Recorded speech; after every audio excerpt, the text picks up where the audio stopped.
The housing crisis in New Zealand doesn't appear to be getting any better, but the good news is that around the country there are people, churches and all sorts of organisations doing their thing.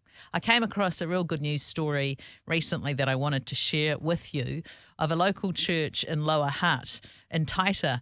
8 rental homes have been built by the Anglican Diocese there, part of its response to the national housing crisis. And Maria Kirkland, co-missioner at St Matthew's Anglican in Taita, joins me on the program today. Morena, Maria, welcome to the program. Morena. Tell me, co-missioner, what does that mean? What does a co-missioner do?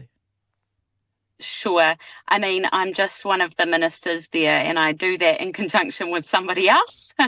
And I guess our job is to equip the church for life and mission in the world, and particularly to be present in our neighbourhood and serving in our neighbourhood. Yeah. That's awesome. Hey, so you guys had some empty land and you decided to put it to good use. Is that how it sort of went? Yeah, we had some spare land, but we also had 2 buildings that needed significant maintenance work. And then the church building had asbestos in it. And so it wasn't going to be usable or viable. And so we thought, hey, we want to look at how we can reimagine how this site can best be used to support the mission and ministry of the church in this neighbourhood. Yeah, that's so good.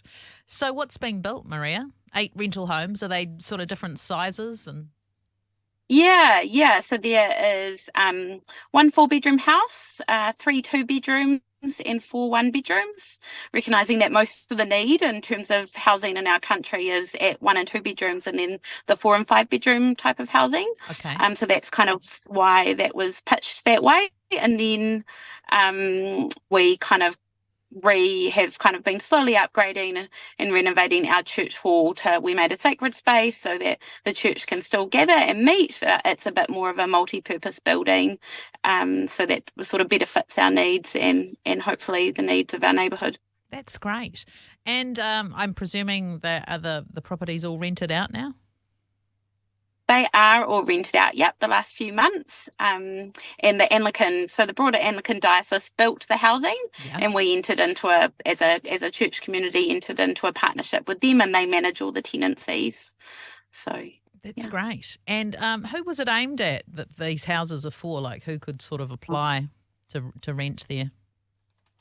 Yeah, sure. So I guess we're recognising that there's big housing crisis in the country and we can't solve that all. No. So, but we are wanting to respond to housing need within our area. So I guess it was through connections in the neighbourhood and with different people that we put out the word that these houses were ready to be tenanted, and I guess looking for people who 3 of the people that now live in there and came from transitional housing. Okay. So we're trying to respond to people's different levels of housing need. Yeah, and at that more if people had been not in secure housing, essentially. Yeah. Sounds like you guys put some great thought into the design. You could have gone double story, but you didn't. You went something smaller, and that it's, I know new houses have to be double glazed, but just reading a little bit about it, each rental property's got their own enclosed deck. That's nice for people to have, Maria. Yeah, it's that real balance, between we want to give people privacy, but you also want to create community, because for us, when we originally reimagined the site, I guess we did a needs assessment actually in our neighbourhood, and housing was identified as a need, but also actually we live quite individualistic lives. True. And that can be quite lonely for people, and so community is also a need. And so those were the 2 things. So it wasn't just bricks and mortar, I think. Yeah, that's great. And from woe to go, how long has this sort of taken for this project to be complete? Yeah. When did you start dreaming about it? Yeah. So the broader Anglican Diocese, I think they first had a conversation and started the discussions because they're looking to do housing all across our broader diocese on church land. Oh, great. So I think maybe with over 100 houses they might be looking to build.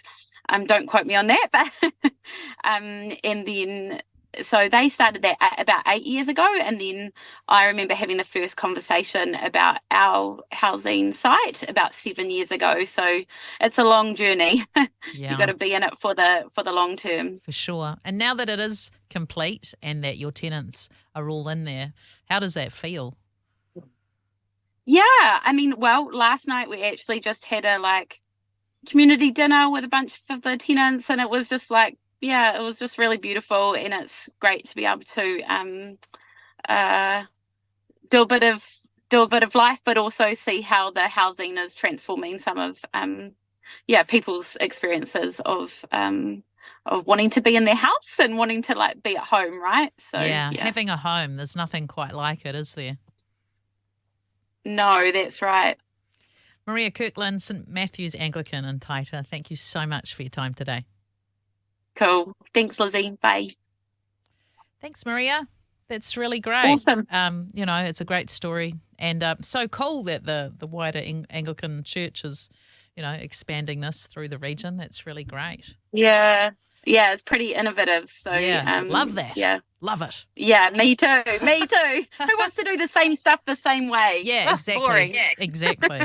And that's, meeting real people and meeting real need, right? I love that. Yeah. Yeah. Yeah. Hey, lovely to meet you. Cool. Thanks for your time today, and every blessing with your trip back to Canada. Thank you. Thanks so much, Lizzie. Ka kite. Ka kite. Take care. Bye. Hey, thanks for joining us today. Make sure that you like, subscribe, and turn on your notifications so you can catch all our interviews on Star. See you next time.